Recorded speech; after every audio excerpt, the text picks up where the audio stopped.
Antarctic మహాసముద్రంలో ఒక ఓడలో 28 మంది కొన్ని లక్షల టన్నుల మంచు కింద చిక్కుకున్నారు. వాళ్ళు దాదాపు 7 నెలల పాటు అదే చోట ఉండిపోయారు. అకస్మాత్తుగా ఒక రాత్రి వాళ్ళు ఓడ కింద నుంచి ఏదో పెద్ద శబ్దాన్ని విని కంగారు పడ్డారు. అక్కడ ఏం జరుగుతుందో అర్థం చేసుకునే లోపే ఆ ఓడ ఒక వైపుకు వంగిపోయింది. ఎవరో దాన్ని కింద నుంచి బలంగా నెట్టడానికి ప్రయత్నిస్తున్నట్లు అనిపించింది. తర్వాత జరిగింది వాళ్ళ ఊహకు కూడా అందలేదు. భవనాలంత ఎత్తులో అలలు, గంటకు 100 కిలోమీటర్ల వేగంతో గాలులు వీస్తూ మానవుల రక్తం గడ్డకట్టించే తక్కువ నీటి ఉష్ణోగ్రతలు ఉన్న అంటార్కిటిక్ మహాసముద్రం అది. ఈ సముద్రం గుండా ఒక ప్రయాణం ఒక నరకం. వాళ్ళు చలి మరియు అలల నుంచి బయటపడినప్పటికీ పర్వతాలంత పెద్ద మంచు కొండలు ఓడను సులభంగా నలిపేయగలుగుతాయి. ఈ సంఘటన గురించి ఇంకొంచెం క్లియర్గా చెప్తాను. 111 సంవత్సరాల క్రితం సైన్స్ మరియు షిప్స్ ఇంత అభివృద్ధిలో లేనప్పుడు 28 మంది వ్యక్తుల బృందం ఇదే భయంకరమైన సముద్రంలో చిక్కుకుపోయారు. వాళ్ళు కొన్ని వారాలు లేదా నెలలు కాదు, ఆశ్చర్యంగా 2 సంవత్సరాలు బహిరంగంగా ఆకాశం కింద గడిపారు. మంచు తుఫాన్లు, గాలులు, ఆహారం, నీటి కొరత, సహాయం కోరే అవకాశం లేకపోవడంతో ఏం చేయలేని దుస్థితిలో ఉండిపోయారు. ఈ కథను ప్రపంచం the greatest survival story of all time అని పేరు పెట్టుకుంది. ఈ కథలోని హీరో సర్ ఎర్నెస్ట్ షాకిల్టన్ మానవ శరీరం యొక్క ఓర్పును పరీక్షించడమే తన లక్ష్యం ఇప్పుడు. అందుకే అతను తన ఓడను ఎండ్యూరెన్స్ అని పేరు పెట్టుకున్నాడు. అతను తన జీవితంలో అనేక భయంకరమైన మిషన్లను చేపట్టాడు. 1901లో అతను అంటార్కిటికాకు చేరుకునే మిషన్లో భాగంగా ఉన్నాడు. కానీ తీరం నుంచి 750 కిలోమీటర్ల దూరంలో వెనక్కి తిరిగాడు. 1907లో మళ్లీ ఈ మిషన్ను ప్రయత్నించాడు. కానీ దాన్ని చేరుకోవడానికి ఇంకా కేవలం 150 కిలోమీటర్లు వెనక్కి తిరగాల్సి వచ్చింది. ఈసారి 1914లో అతని ప్రణాళిక అంటార్కిటికాకు చేరుకోవడమే కాదు, కాలినడకన ఖండాన్ని దాటడం కూడా. కారణం ఏంటంటే సర్ ఎర్నెస్ట్ షాకిల్టన్ ఇంతకు ముందు ఎవరూ చేయని పని చేయాలనుకున్నాడు. ఈ మిషన్కు ఇంపీరియల్ ట్రాన్స్ అంటార్కిటిక్ ఎక్స్పెడిషన్ అని పేరు పెట్టాడు. దాని ప్రమాదకరమైన స్వభావం కారణంగా ఎవరూ అక్కడికి వెళ్లడానికి ఇష్టపడలేదు. సర్ ఎర్నెస్ట్ మొదట సవాలు తన యాత్రను సిబ్బందిని కనుగొనడం. దానికోసం అతను ఒక ప్రకటన రాసి ది టైమ్స్ వార్తాపత్రికలో ప్రచురించాడు. ఇదే ఆ ప్రకటన, గుర్తుంచుకోండి. ఇది సాధారణ టూర్ ఆపరేటర్ ప్రకటన కాదు. దాని ప్రారంభ పదాలు ప్రమాదకర ప్రయాణానికి పురుషులు కావాలి అని పేరు పెట్టాడు. జీతం చాలా తక్కువ ఉంటుందని, ప్రాణాంతకమైన చలి ఉంటుందని, నెలల తరబడి చీకటి ఉంటుందని, నిరంతరం ప్రమాదాలతో సవాళ్లు ఎదుర్కోవాలని స్పష్టంగా పేర్కొన్నాడు. సర్ ఎర్నెస్ట్ ప్రమాదాన్ని ఎదుర్కొనడానికి భయపడని వ్యక్తులను ఆకర్షించాలనుకున్నాడు. అతను చాలా తక్కువ సమయంలోనే 27 మంది వ్యక్తుల బృందాన్ని నియమించుకున్నాడు. సర్ ఆర్నిస్ ఈ మిషన్ను 4 సంవత్సరాల పాటు ప్లాన్ చేశాడు. కానీ సమయం దగ్గర పడే కొద్దీ అతని యాత్ర కల మసకబారడం మొదలుపెట్టింది. మొదటి ప్రపంచ యుద్ధం ప్రారంభమైంది. ఇక ఆ యాత్ర రద్దవుతుందని అందరూ భావించారు. అయితే యుద్ధం ప్రకటించిన బ్రిటన్ ఇంపీరియల్ ట్రాన్స్ అంటార్కిటిక్ యాత్రకు అధికారం ఇచ్చింది. ఈ మిషన్కు మంచుతో కప్పబడిన అంటార్కిటిక్ మహాసముద్రాన్ని దాటగల అత్యంత దృఢమైన ఓడ అవసరం. అయితే ఇది సులభంగా నిర్మించగల సాధారణ షిప్ అయితే కాదు.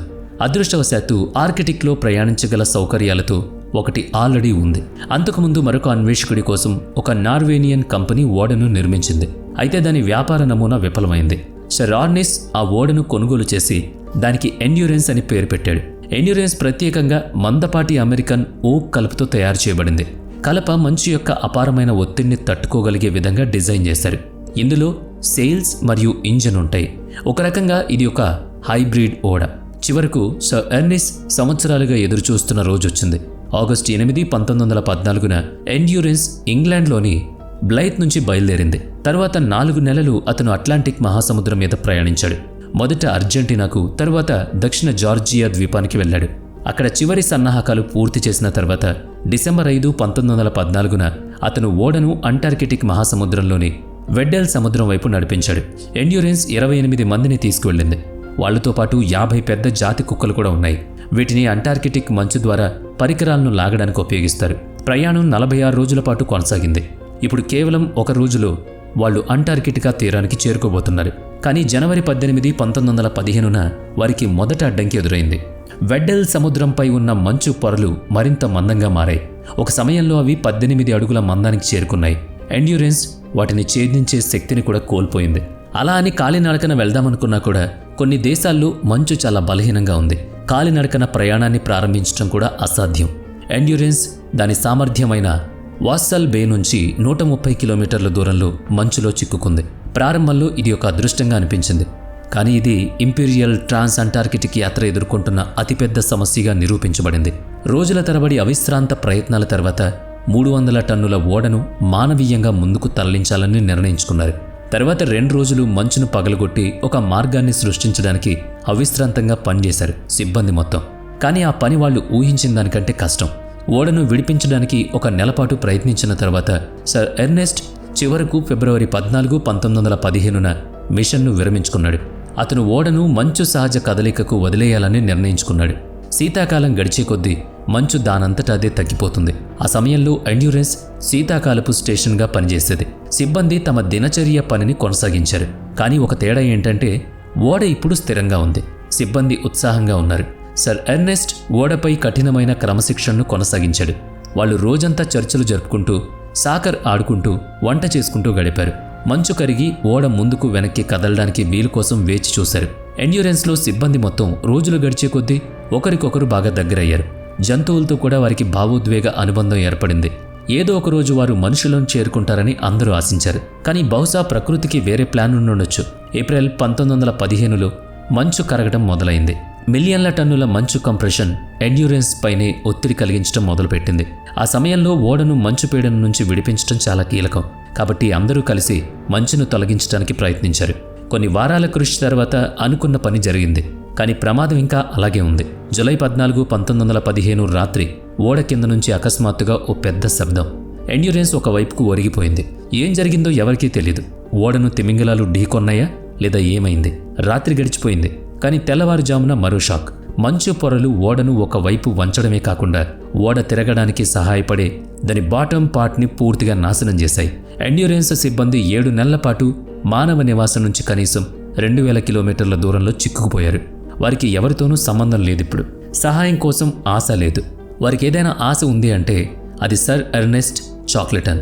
అక్టోబర్ 18, 1915 ఇంపీరియల్ ట్రాన్స్ అంటార్కిటిక్ సాహసయాత్ర కలలు చెదిరిపోయాయి. 9 నెలలుగా సిబ్బంది ఒకే చోట చిక్కుకుపోయారు. అప్పుడే ఒక రాత్రి అకస్మాత్తుగా ప్రెషర్ వేవ్ తాకి ఎండ్యూరెన్స్ను రెప్పపాటులో 30 డిగ్రీల ఒక వైపుకు వంచేసింది. ఓడ లీక్ అయ్యే ప్రమాదం పెద్దగా కనిపించింది. కొన్ని చోట్ల పగుళ్లు ఏర్పడి నీరు లోపలికి రావడం కూడా ప్రారంభమైంది. ఓడలోకి నీరు రాకుండా నిరోధించడానికి మొత్తం సిబ్బంది రాత్రంతా పనిచేశారు. అక్టోబర్ 27, 1915న సర్ ఎర్నెస్ట్ చాక్లెటన్ ఓడను ఖాళీ చేయమని ఆదేశించాడు. ఎందుకంటే అదే ప్రాణాలను కాపాడుకోవడానికి ఏకైక మార్గం. అవసరమైన సామాగ్రి, జంతువులు, ఆహారం, లైఫ్ బోట్స్, పరుపులు మరియు దుప్పట్లు ఇవన్నీ తీసుకుని ఖాళీ అయిపోయింది ఓడ.